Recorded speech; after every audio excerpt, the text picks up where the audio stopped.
Welcome to Tree of Life Connection with Dr. Jennifer Sankey. My guest today is Dr. Luz Nieves, and we're going to talk about living well during the COVID-19 pandemic. Welcome, Dr. Nieves. Thank you so much, Dr. Sankey, for your invitation. I am very glad to be here today sharing with you and our community this very important information regarding COVID-19 and living well. So, what we're going to talk about is how do you prevent the spread of COVID-19? We're going to talk about how to protect your family, yourself, even our communities and our nation from the spread. And then also we're going to talk about what you can proactively do to stay well during the COVID-19. Our guest today, Dr. Nieves, is an epidemiologist, and I want to share with you that what we talk about today is for educational purposes only. And so any additional information that you would want to find out about this topic, you can find out about it on the CDC website, and there are other resources that she will talk about that are available. So as we talk today, I hope that you will learn something that not only will you learn about it, but that you will live well in the process. So Dr. Nieves, there's been a lot of conversation in the news and everywhere about individuals who are at risk for COVID-19. Who are those individuals? Well, yes, it's very important to understand that there's some population that are at higher risk of develop, serious symptoms of COVID-19. So we have patients that have underlying health conditions, such as heart or lung disease, and that can increase your risk of developing dangerous symptoms if you become infected with COVID-19. So we have other conditions as well. For instance, that is related to the age. People that have, people of any age can contract COVID-19. We all know that. But it's also middle age and older adults are at higher risk of developing dangerous symptoms. And also those who are 85 and older at the highest risk of serious symptoms in the US. About 80% of the deaths from this disease have been in people aged 65 and older. So, and then we also have nursing home residents, patients that have lung problems, as I said before, heart disease, diabetes, and obesity. Also to be included on that list is cancer and certain blood disorders, patients that have a weak immune system, like organ transplant, and also patients that have, bone marrow transplant, HIV, or the patient that have the long-term use of prednisone or similar drugs that weaken your immune system. So, you mentioned that individuals that have those health conditions are at higher risk of the complications from COVID-19. What are some of the other things that, individuals can do to help protect themselves from actually getting the condition? Or exactly, yeah. Any person that right now, this is a pandemic meaning that we have COVID-19 all around the world, and all the continents have cases. This is a worldwide spread. So we have tools in our hands in order to protect ourselves. One of the things is, the infection prevention practices, like washing your hands, using the alcohol hand gel. If you're going outside because you really need to go outside, wear your mask, keep the social distance. It's very important to follow those guidelines in order to prevent to get, infected with COVID-19. So there are some individuals who believe that this pandemic, as you mentioned, that's happening around the world is not real, but there must be some evidence that shows that it is real. Yes, every day we have new cases of COVID-19, and this is only that show us that this disease is very contagious, first of all, and it can be spread from person to person. And one of the things is that people need to understand that we have a lot of patients right now in ICU units with COVID-19, that we have people all over the world with COVID-19. And this is something that we need to take it seriously, because one day that one of those cases could be you. And we need to understand that this is real, that this is not something that, that is only in the news, or this is something that, people said, oh no, that is not going to happen to me because I am very healthy. and I am, I am not, overweight, and I don't have any chronic conditions, anyone can contract COVID-19.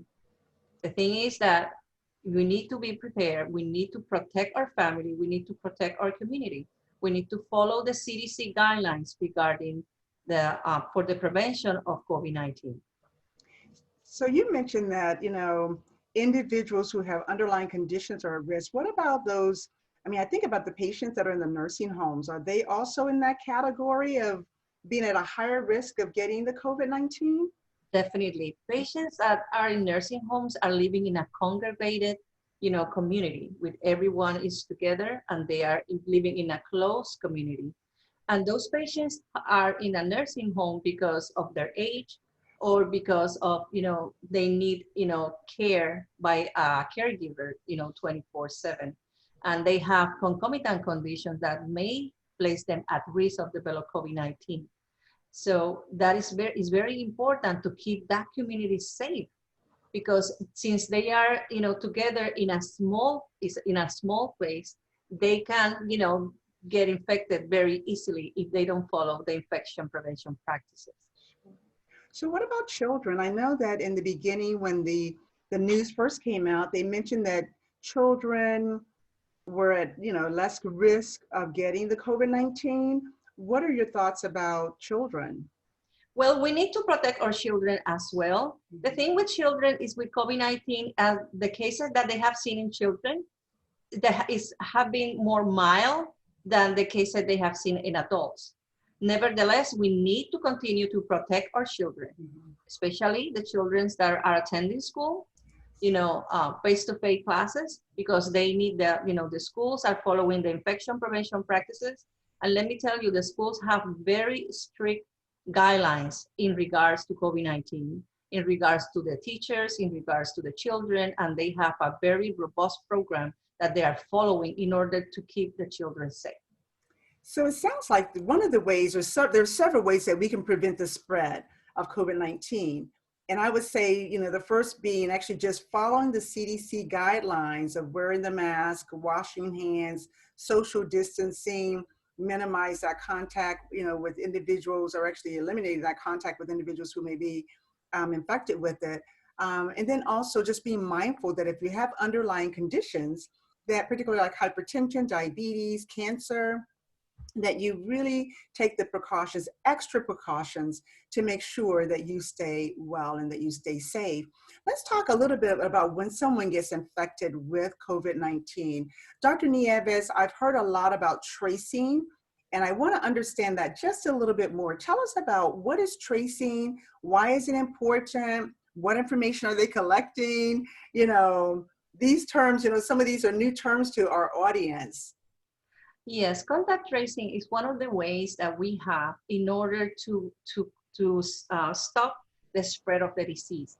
And contact tracing is not something new. This is not something that happens because of COVID-19. When we have an infectious disease and we have a person that has been exposed to an infectious disease, we need to track that person in order to let them know that they have been exposed, and they need to follow certain measures in order to prevent, in case that person develop the disease, keep that spread to others as well. When we have a case of COVID-19, that positive case, that person, went to the doctor, the person was symptomatic or asymptomatic, and the doctor recommend, yes, you need to go and, have a test. That result goes to the health department, and then the health department is going to notify, it depends, whatever is the logistic that they are going to do with when they have a positive test, but that person needs to be notified that they have a positive test. And in this case, let's put a name, Mary attend an activity, and in that activity, she was exposed to a person that had COVID-19. Then Mary started having symptoms, and she went to her doctor, she was tested, and then her test was positive. So now we need to do the contact tracing for Mary, because Mary didn't know that she has COVID-19 and she was infectious. So now we are going to, the person is going to be called, and they are going to ask, what person she was in contact while contagious. And then that information is going to be disclosed. to, the contact tracing program, to whichever state, and that program is going to start contacting the person that Mary was in contact.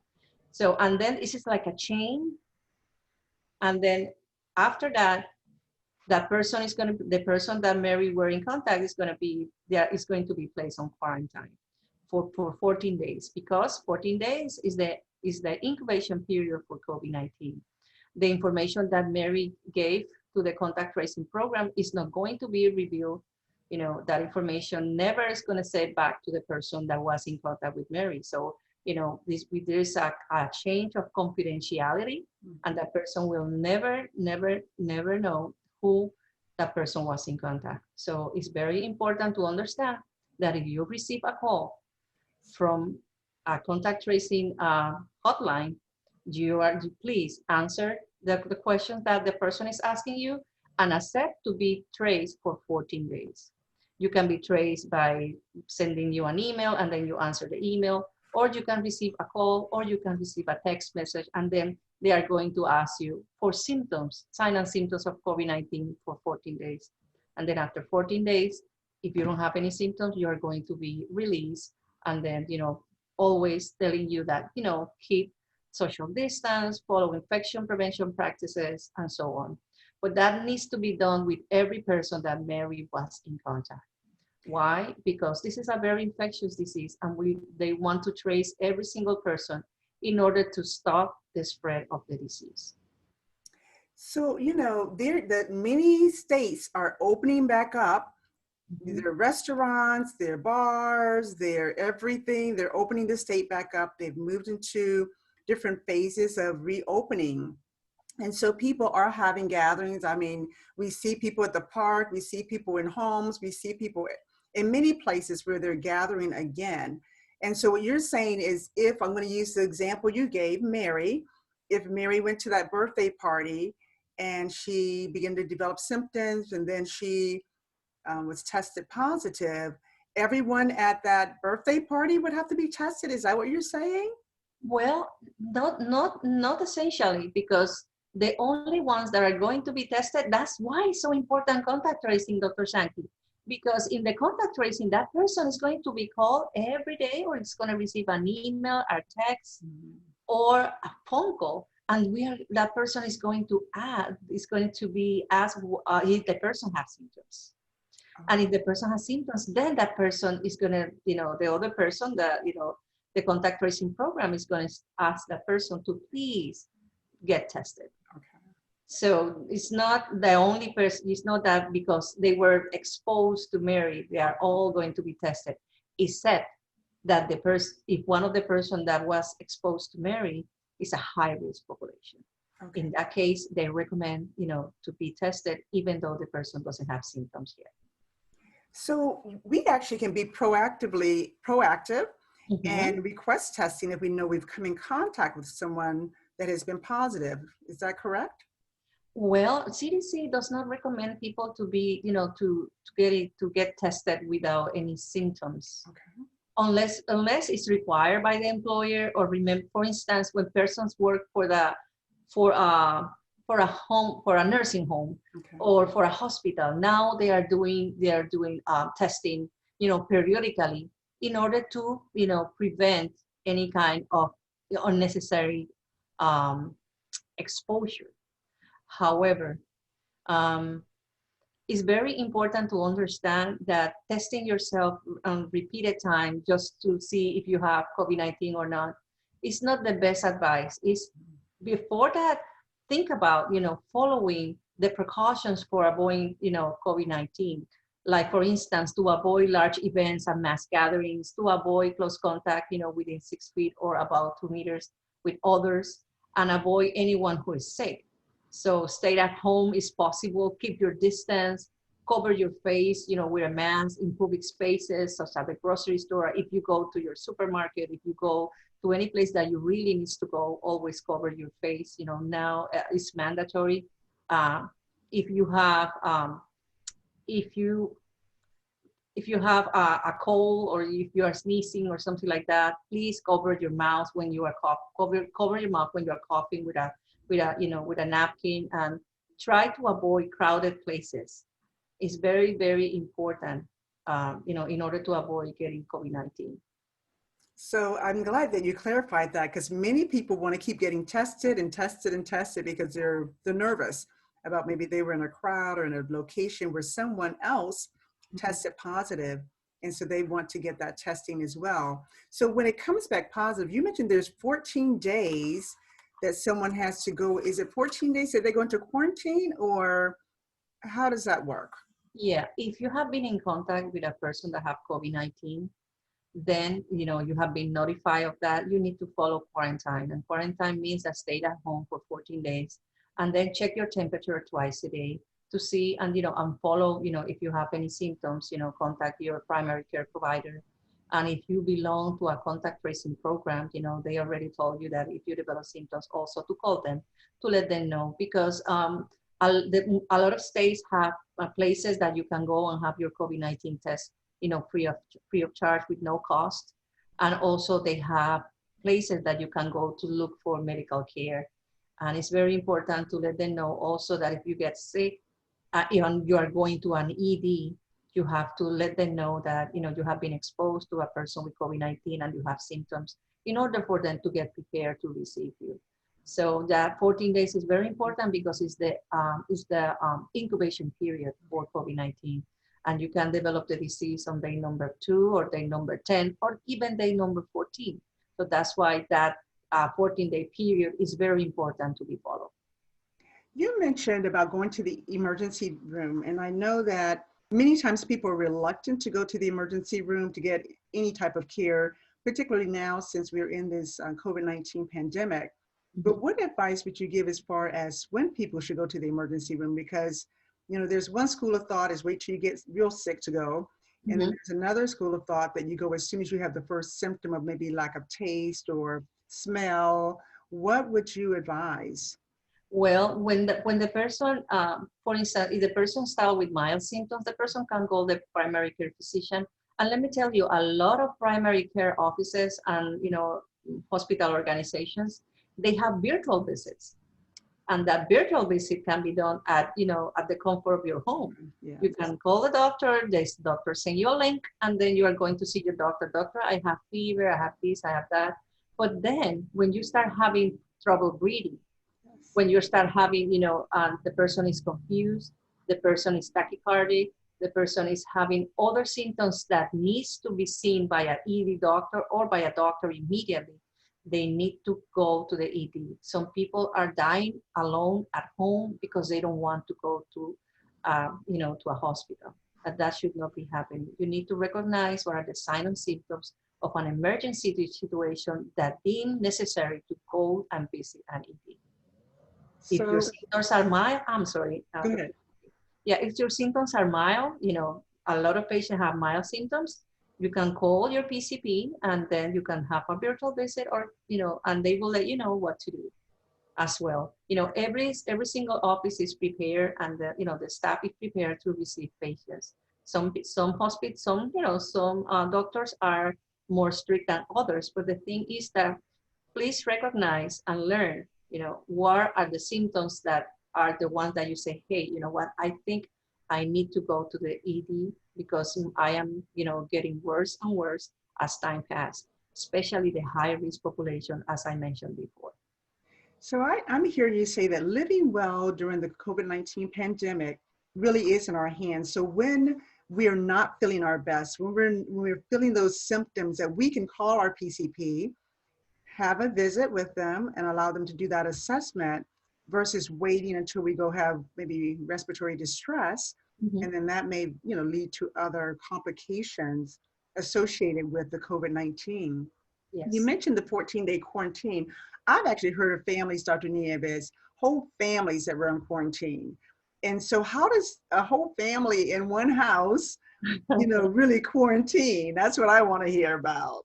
Yeah, I always say to my husband, we share love and we share germs. So that's why what happens. Somebody didn't know that the person was exposed, and then the whole family now is in quarantine. Yeah. Yes, that happens. We have large families, that they are all on quarantine. They are all waiting who's going next, who's the one that are going to present symptoms. But there is a very important point, Dr. Sankey, that we need to make aware to our community. If you have a family, for instance, you have a family of three, you have mom, dad, and a teenager.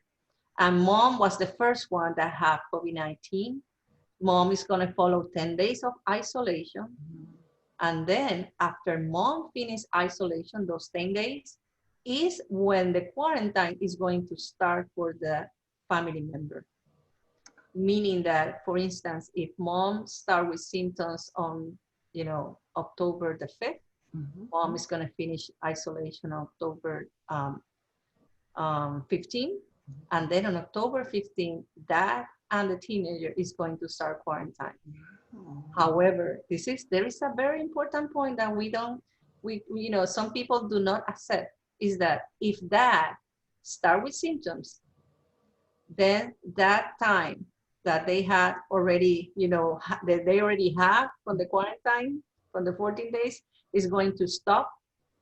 And now that is going to follow the 10 days isolation. And then when that finishes the isolation, then the teenager is going to start quarantine, because it's going to be count the last day of exposure.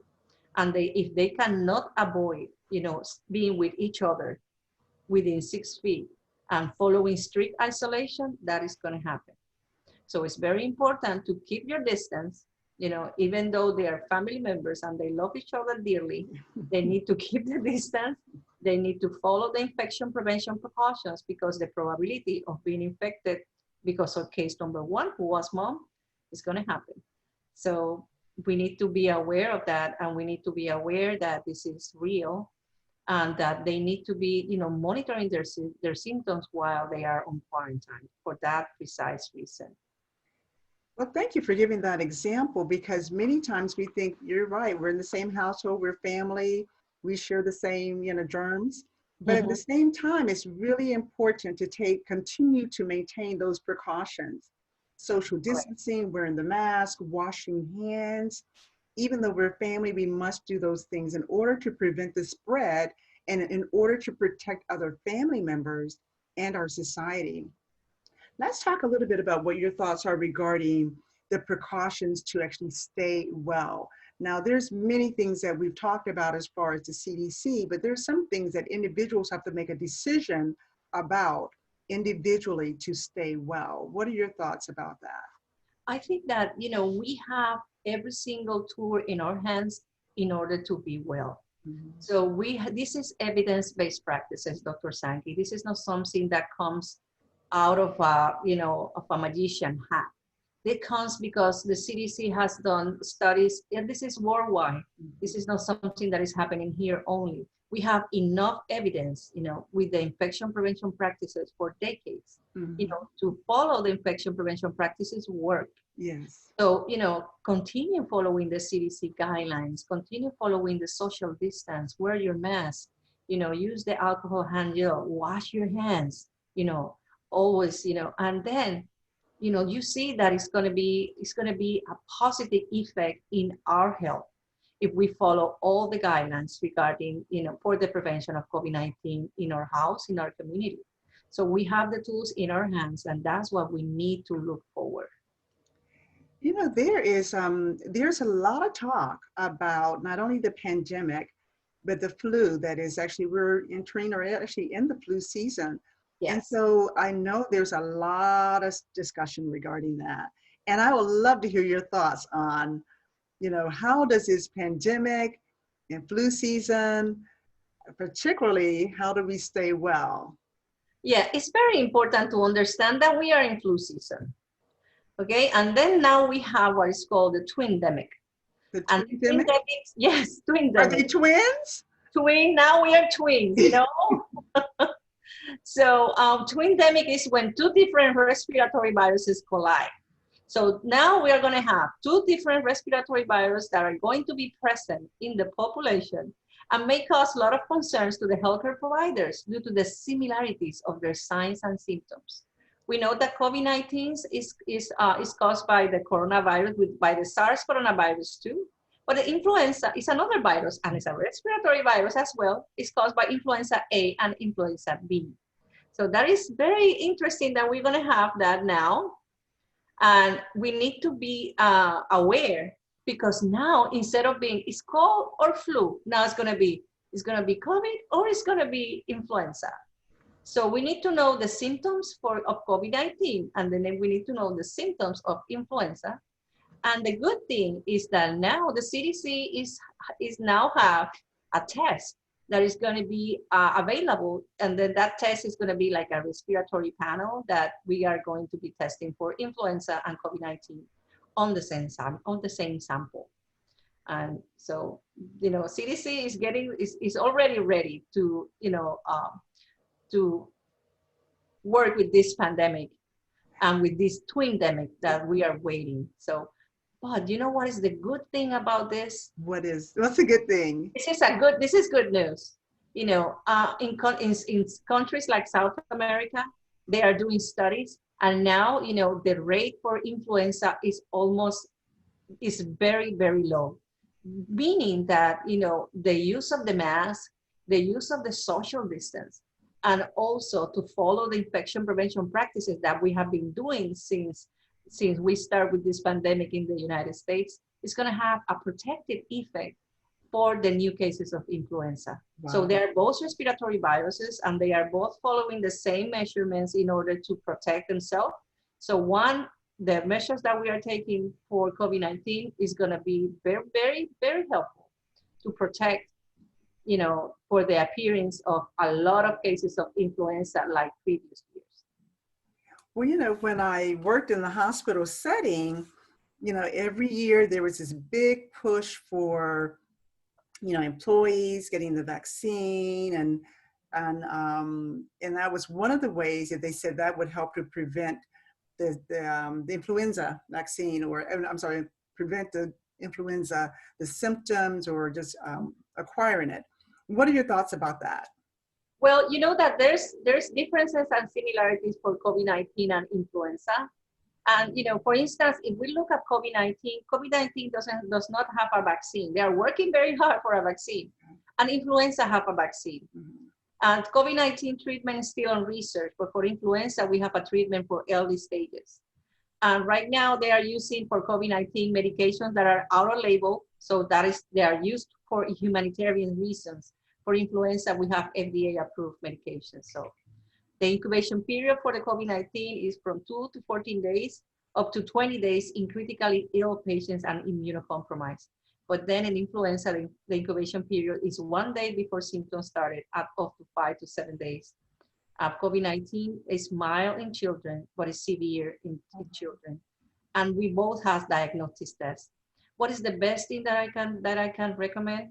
As CDC also recommend, first priority is to have the influenza vaccine, because you can have influenza, but also you can develop influenza and COVID-19 at the same time, and you don't want that to happen. So if you have, the opportunity to be vaccinated against influenza, please go ahead and do it. So there is a first priority for vaccination for influenza, as always, and that is the high-risk population: people with chronic disease, asthma, diabetes, COPD, pregnant patients, the elderly, the children, the HIV, the cancer, and the stroke patients. Those are the first priority for vaccination for influenza, and then the rest of the population.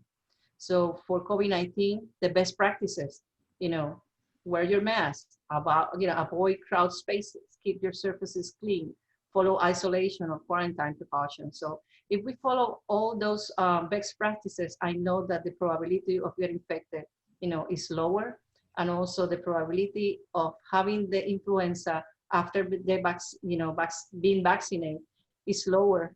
But remember that the first step is to, get the flu vaccine. And I thank you for sharing that, because there's so many ways that we can stay well that you have just shared with us. And I think many times people really need to think, what do I need to do to stay well?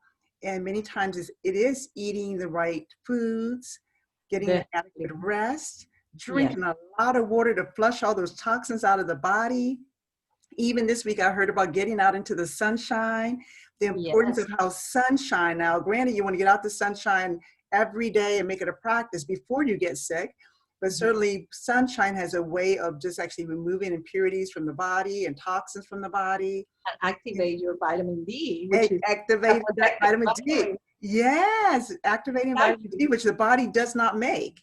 Yeah. Exactly. Yeah.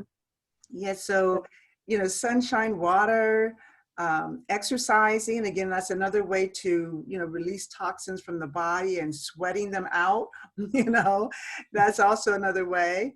But I think there's many things that we can do ourselves that sometimes we keep looking for answers from someone else, but certainly we have many answers that has already been given to us regarding what we should eat, what foods are high in zinc, what foods are high in magnesium, what foods are high in potassium, vitamin C, all of those things. And then just really getting plenty of water, because when your body's dehydrated, it's Mhm. very difficult for it to fight off any type of infection. And Yeah. then, Dr. Nieves just spoke about, there are options. People can choose if they want to do the vaccine for influenza. It is available. They've been doing it for many, many years. And Mhm. so that is an option of ways to look at how do I proactively live well and stay well, not only during the pandemic, but even beyond. The things that we're talking about today can be used in any scenario, with any situation. They're basically just protective measures that can be used to help you and your family and our society to stay well. So, Dr. Nieves, any last thoughts that you would give to our audience today? Yes. First of all, I want to thank you, Dr. Sankey, for the opportunity you're giving me to bring this information to the community and to others that are in real need of this information in a very simple manner. Mhm. Because I think that when we speak very simple to the community, they are going to understand and they are going to follow, the CDC practices. This is evidence-based practices. This is not something that happens because somebody said it. It's because it has been proved that it works. So please protect yourself and prevent unnecessary risk. There's no vaccine available to prevent the infections with this coronavirus, but still you can take the steps to reduce your risk of infection. And as CDC recommend, avoid large events and mass gatherings, avoid close contact with others, and also avoid anyone who is sick. Stay home when possible and keep distance between yourself and others. Also, wash your hands, very Yes. important, 20 seconds. And use alcohol-based hand sanitizers that at least have more than 60% of alcohol. Cover your face when you are going out, especially in your in public spaces. So, when you go to the grocery store, okay? And also cover your mouth, nose, with your elbow or a tissue when you are coughing or sneezing. And stay uh, stay healthy, as Dr. Sankey explained. Keep doing what you are doing, do your exercise, take plenty of water, rest. And also one of the things that I was reading is to aerate your house. Open the windows, get Yes. that air, that fresh air that now we are having a beautiful weather. Open, those windows and air your house and, keep the surfaces clean, follow the infection prevention practices, and have your flu shot, because we are all in this together, and also protect or a high risk population or elderly or children. Please protect them as well. So, Dr. Nieves, thank you for sharing how we can take ownership of our health and how we can stay well by taking ownership. I know one thing, we talked about earlier, it's really a team effort. It's Correct. me, it's you, it's our CDC, it's our government officials. All of us are a team. And our goal is to prevent the spread of this disease. Our goal is to protect the health and the well-being of our families and of our society. Our goal is really just to stay well, because when we are well, we function well.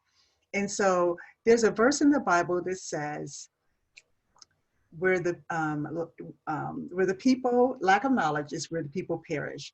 And so that's just kind of like a little summary. But, you know, when we don't have the knowledge, when we don't use our wisdom that has been shared with us, we will perish. So the more we know, the more we grow.